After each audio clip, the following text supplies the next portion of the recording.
there. Welcome to the podcast home. I'm making myself very comfortable Here, in the podcast. Let me make you a tea here. Oh, a nice cup of tea. Oh, come sit at my virtual table. And let's talk. Let's chit chat. Yeah, let's chit chat. Yes. So today we are discussing the latest Thor Ragnarok. Oh yeah. Oh my goodness. I'm pretty darn excited. I've been actually wanting to talk about this for a while. Oh really? Oh yeah. Wow. Now you see, you are like the quintessential reference when it comes to everything comic and, like really knowledgeable. Yes. I thought you were going to say tall, blonde, and godly, but okay, no, I'll go with the other one. Well, the thing is you don't have any more hair. No, I know. I can. So that's the only thing that differentiates, really. Yes, of course, yes. Of course. Because really, truly, when I was watching the movie, I'm like, damn, there's so many things that remind me of that's Sean's body double. That's Sean's body double. Totally. Because I know that Chris Hemsworth, got some workout tips from you. Oh yeah, sure. Oh yeah. So, anyways, wow, that was quite the movie. So, how do you want to start this? Well, okay, spoilers or no spoilers? Well, I mean, it's only been out like a month. Yeah. So I don't know. I mean, it's maybe no spoilers. Okay, I don't know. No spoilers. Anyways, it's spoilers towards the end if we want or something. Yeah. Exactly. Right. So, anyways, so I finally got to see it yesterday, and yeah. So there was a power outage or something, you said? Or... the whole grid around the movie theater where I was supposed to go. The friend that I was going with said, by the way, there's no power. And I'm like, yeah, that's going to kind of be difficult going to see a movie if there's no power. So, so that's why it kind of got bumped today. So, but yes, I had the full experience of watching Chris Hemsworth doing Thor. And, wow, I mean, he's just the end-all and be-all, but that's just my little commentary on the side. Yes. Although there's a larger female audience for the Thor films than most of the other ones. Well, I mean, off topic, you have the whole Chris situation. Like you've got Chris Pine, you have Chris Hemsworth, yes. You have Chris Evans, yep. And you have what's the fourth one? Chris. There's a fourth one. Oh, Chris! Oh my God! I'm going to hell for this one because it's Chris Pratt. Oh, Chris Pratt. Oh yeah, Chris. Yeah, I wasn't even thinking of him. Yeah. Oh my God, that's a lot of Chris's. Oh please. Yes, I know. Well, this is it exactly. I mean, just to finish off. To finish off this whole Chris thing, there's this. Okay, if there's little children in the room, please, close your ears. But there's this whole game of. Fuck, marry, kill. Okay. Which one of the Chris's would you fuck? Which one would you marry? And which one would you kill? Yes. And that's obviously up for debate. But I would think I would have to. I've never fuck heard of it. Chris. Oh my awesome God! list. No, seriously. Oh yeah. Chris awesome. Hemsworth I would fuck. Chris Pratt I would marry, and Chris Evans I would kill. But obviously, Chris Pine not being. I mean, he's kind of like a new addition, kind of on the outskirts. I mean, he just starred in the Wonder Woman franchise thingy. So, and he doesn't really count because in the sense that he was in, Star Trek. But that's a different universe altogether. Yeah, that's true. So we can't mix them. Yes. Anyways, all right. So that was the end of my thought. So go. That reminded me of that Kiss video we watched. This is Carol. What's your name, honey? What's your name, Carol? Oh, Carol number 2. Carol number 3. Carol number 4. And you're Carol number 5. And so I guess you could say I was out caroling. Caroling. So Christmasing? Christmasing. Yes. Yes, I am full of Christ cheer. Yes, there we are. There you go. Yeah, not Christmas cheer, but Chris cheer. Yeah, Chris cheer. Wow, Anywho, that was awesome. Yes, so That'll start your podcast off with a bang. Woo! Anywho, so basically, so are you looking to hear my opinion first, and then? Yeah, my opinion is going to be pretty obvious to the people that listen to this podcast. So let's get a non-comic fan opinion of the movie. Exactly, and the thing is like, there's a lot of moving parts and a lot of things that I'm like, okay, I'm not too sure where this falls into place, and there's obviously a lot of things that were blatantly obvious to the keen connoisseur, yes, but that I would completely it would go over my head. Yes. So anyways, as a whole, I enjoyed it. I enjoyed it immensely. I thought it was great. And saying all that, I think that I should not have looked at the reviews online afterwards, because now I kind of feel like my experience was tainted.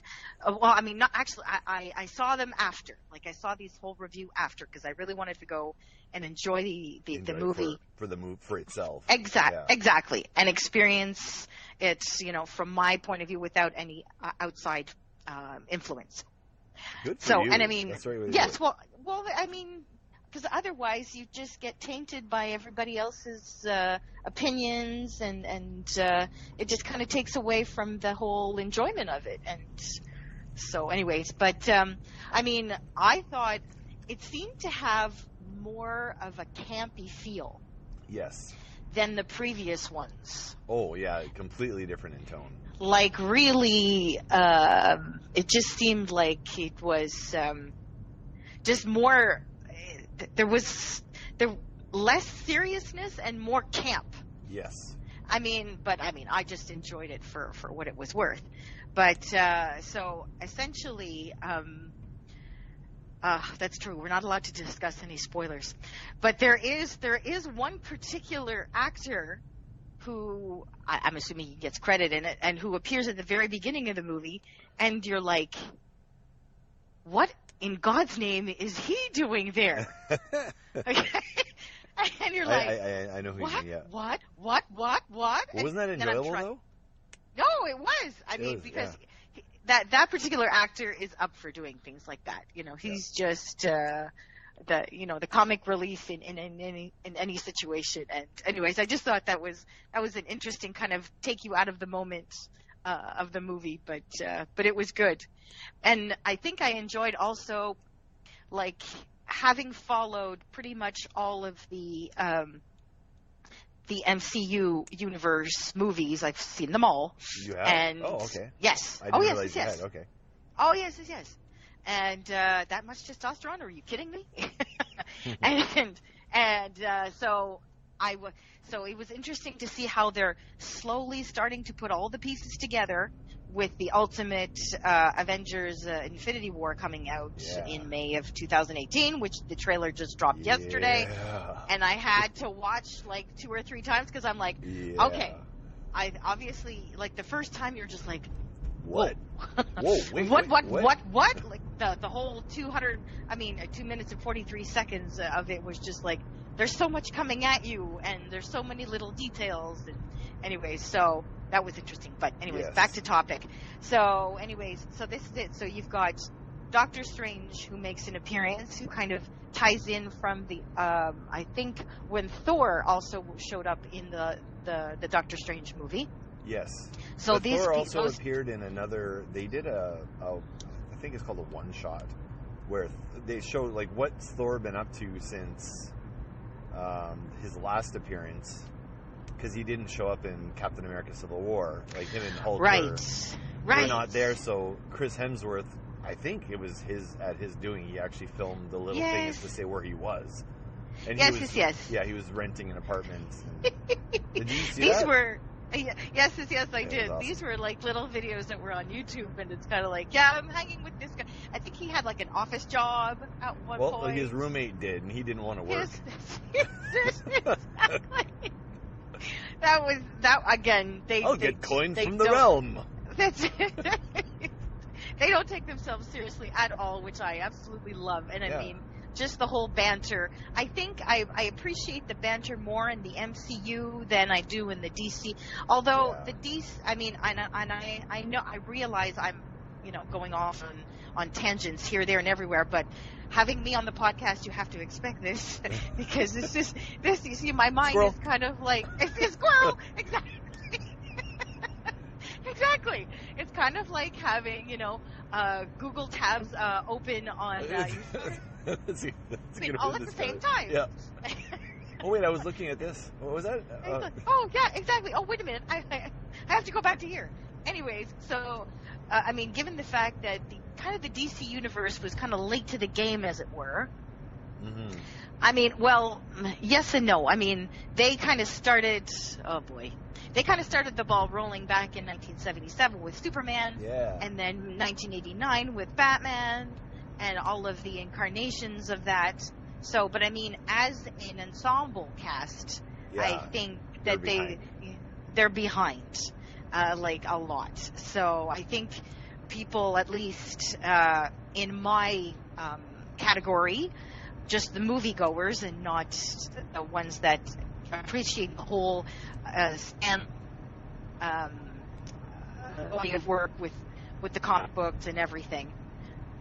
Anyway, so I think I have more of a connection with the MCU. Yeah, I think it's easier to get into as a non-fan. Oh, okay. Because I feel it's built that way. The MCU, they're making movies for nerds, but they're also making movies for the masses. And they're really good at that balance. Right. So, anyways, but I think this particular movie was the first time director. Oh boy, Taika something. Waititi, I believe his Waititi. name is. Did a really good job. I don't know if he's done anything else. He's a comedic director. Oh, he is. Okay. Yeah. Anyways, well, and so I thought that as a whole, it was a very enjoyable experience. I did not stop laughing. I thought that, however, the role of Hela that was played by Kate Blanchett, exactly, was a little, I don't know, one-dimensional. It didn't really get a chance to get to, I don't know.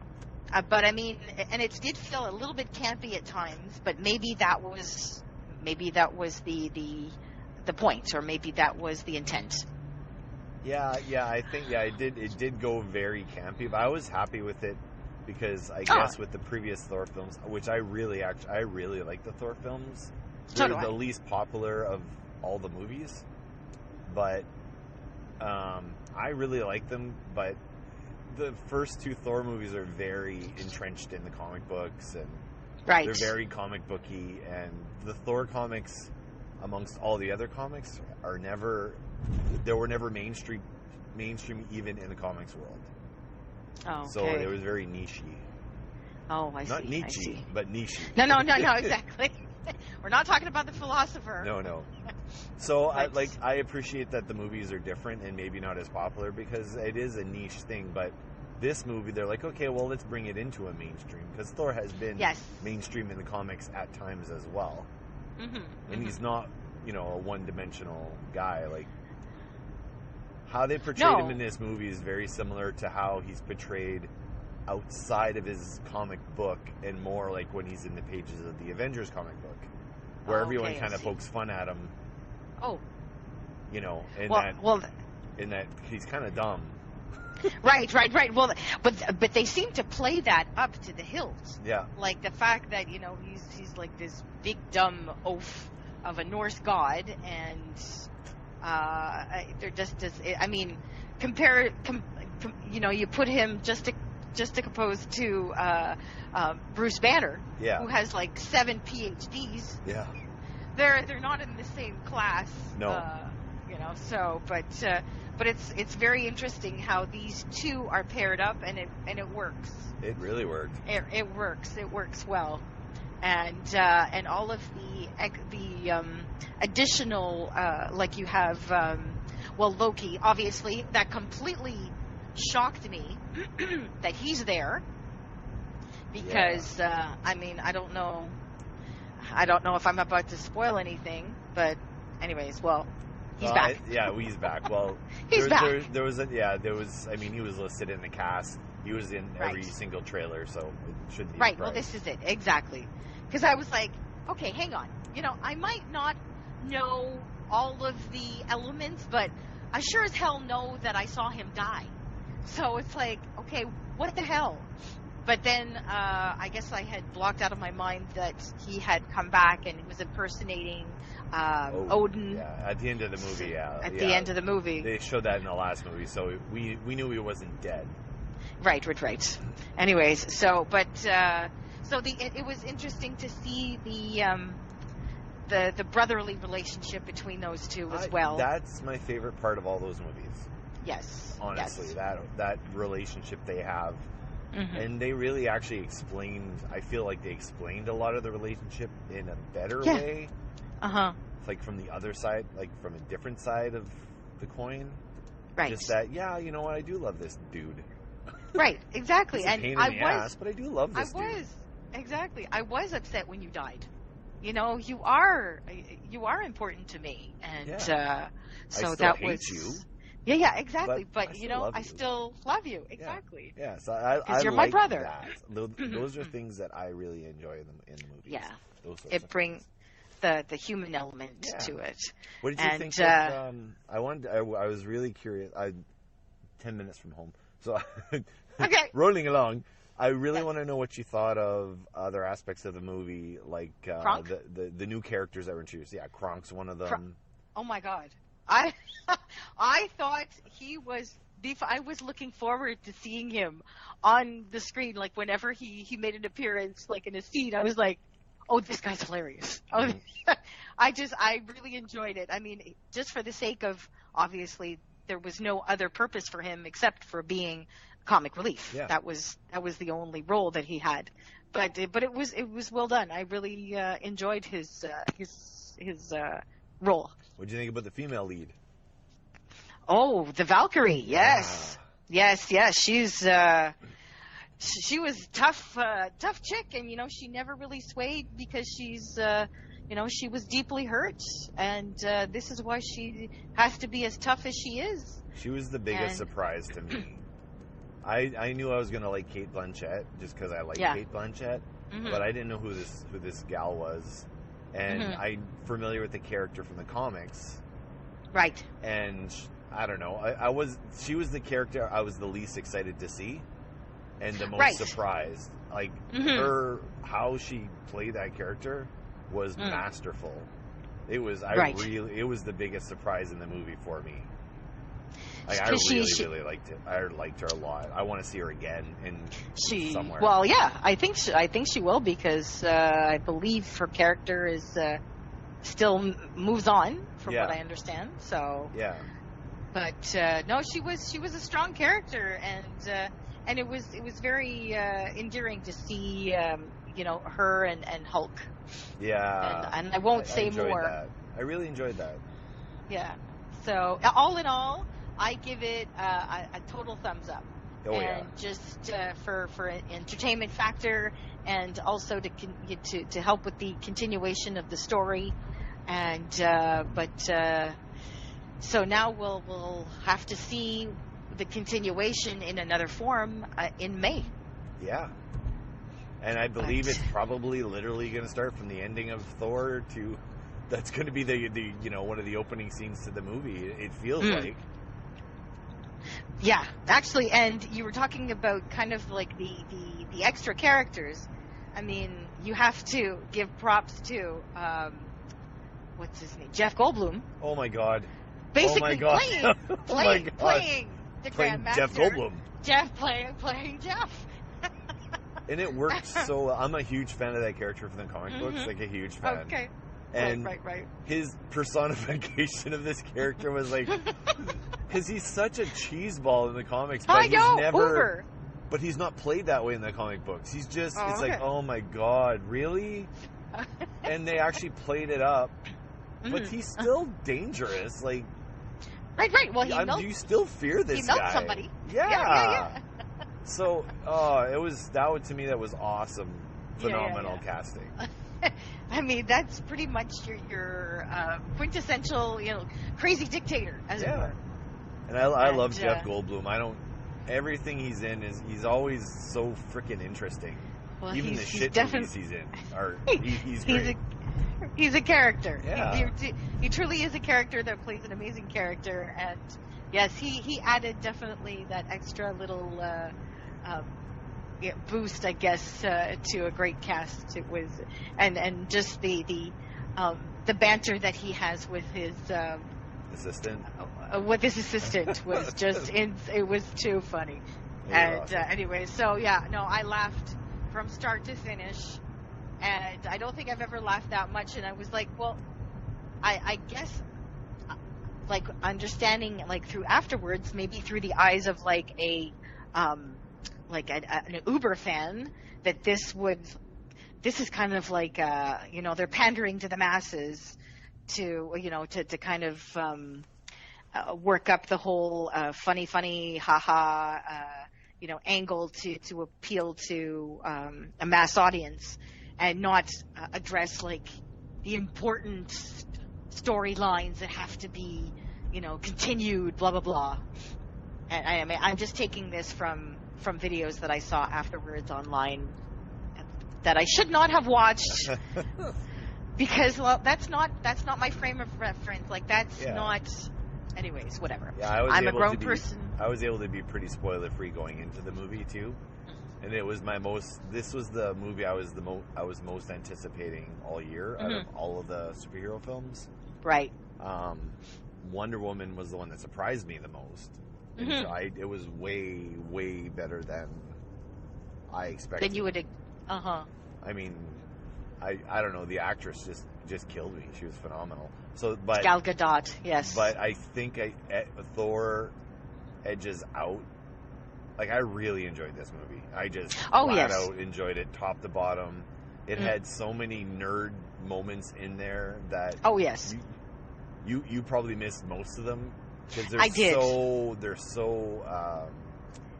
they're very subtle. Yeah. And but I geeked out through the whole movie. It was ridiculous. Like, I'm like, oh my god, that. Oh my god, that. Oh my god, that. Yeah, exactly. You must have been like a kid in a candy store, like. Yeah. Oh, I get that. Oh, I get that. Oh, I get that. I actually felt like standing up and applauding when the movie was done. I was that happy. Well, it's funny because there aren't a lot of movies that I want to say, hey, I want to see that again. Yeah. Like Sylvia and I wanted to go right back and go see it again. Oh, exactly. Honestly, and I was thinking as I was walking out, like, I want to see that again. Like, as I'm sure that through my fits of laughter, I missed like a whole bunch of stuff. Yep. And actually, there is, if you'll allow me, just one little off tangent. Yep. That I think there is a website somewhere, and I'm not quite sure, but it basically tells you when you can go to the bathroom, like the key points that you won't necessarily miss. Yep. So I know this is kind of like TMI, but I had to go to the little girl's room because I wasn't smart enough to go beforehand. But I was like, okay, I'll wait for the arena scene because that particular clip has been showed ad infinitum. Yeah. So I'm like, okay, I'm good. All right, and go. Yeah, you missed a bunch of it. No! Oh yeah. There was a fair amount of that was in the trailers, mind you, but there was a lot that wasn't, and yeah.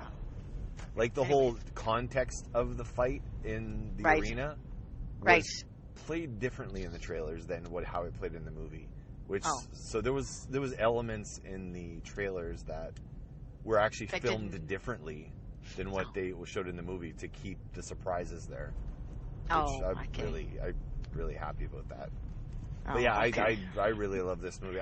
Marvel, I do get a little bit tired with their movies from time to time. Like, well, that's kind of a little. But I mean, I still enjoy them because they're comic book movies. Yeah. I mean, just for enjoyment's sake. Yeah, but the movies they put out this year, like, really, I'm like, oh, you guys are evolving and changing. Like, Spider-Man Homecoming blew me away. I did not expect it to be as good as it was. I thought it'd be good, but I didn't think it'd be great, and I really enjoyed it. This movie, I have yet to see that one. It is amazing. It is absolutely amazing. Like, they did everything right in that movie. Wow. Even they took the lamest of villains and made him cool. Oh, really? Like, it's so good, and you feel good. It's a John Cusack type movie. Really? Yeah, it plays out like who's the guy that did 16 Candles and Breakfast Club and that director? Isn't that John Hughes? John Hughes. John Hughes. It played out like a John Hughes movie. It wasn't. Yeah, it had big action sequences in it, but it was a character movie. It was a movie about Peter Parker and being a kid and, you know, struggling in life and wanting the girl and not being able to figure out how to get the girl. Yeah, it was, but it wasn't played out like a today's movie. It was played out like an old John Hughes movie, like all those things that we. And it was like, it took me back to being a kid and remembering all those, you know, all those insecurities you have. That's what Peter Parker's about, and it played really well that way. And there's no other Marvel film like it. It's completely unique and different and stands on its own. Well, from what I remember, it's kind of like more true to the original character from the comic books because he truly is a teen. And if we look at the other, like Andrew Garfield and he's 28. Well, that's exactly. So you kind of like you're not really portraying Peter Parker as he really is in the comic books as a teen. They skimmed that, like the kid part. Like it was always skimmed. Right, exactly. But anyway, so it's really good. And Guardians of the Galaxy 2, I know some people didn't find it as good as the first, but I liked it better than the first. For me, I really, really liked it. Well, I think it had more content. It had more meat to it. It was, I mean, you got to, I think by now everybody should have seen it. Yep. So you get to meet Ego. I was going to say Star-Lord's Peter Quill's dad. Yep. And so you've got a little bit more of that backstory, and it's more of a family centric in the sense of like, you know, the global definition of family. Yeah, exactly. And you know, that's and all what of those. I felt the first one didn't have that. No. Because you didn't get any character. There was no character arcs per se in the first one. It was very limited. This one, everyone had an arc, and it was nice to see evolution with all the characters. I really, really liked it. I thought it was really good. I think they had to kind of do it that way in as much as, like, you can't cram too much stuff in one movie. No. And you know, you had to kind of like let the characters meet each other and have there be that set up and then take it to the next level in the second one. Yeah, exactly.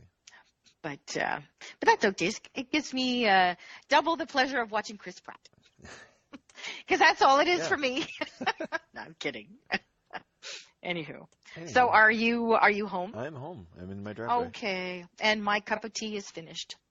Yeah. So I guess so we'll have to end this podcast and say thank you very much for allowing me to hang out in the Seanorama podcast, and I guess we'll catch you on the flip side. Yes, we'll catch you on the flip side. Thanks for coming over today. No problem. Take care. Bye. I'm going to go to my tickle trunk now. Yes, off you go. That's a Canadian reference for anybody who's listening from the United States. Look it up, check it out. It's awesome. It's iconic. And it's not kinky at all. No. Actually, the opposite of. So incredibly. Yep. All right, my friend. Take it easy. All right. Okay, bye. Bye-bye.